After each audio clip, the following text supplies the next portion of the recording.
बुद्धं शरणं गच्छामि धम्मं शरणं गच्छामि संघं शरणं गच्छामि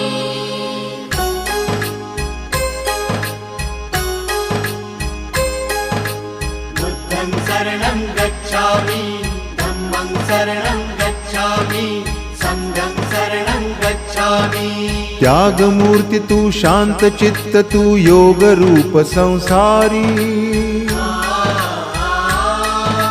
दया प्रेम अन मानवतेचे प्रतीक तुझी ईश्वरी सिद्धमूर्ती सिद्धार्थ गौतम सकलांचा स्वामी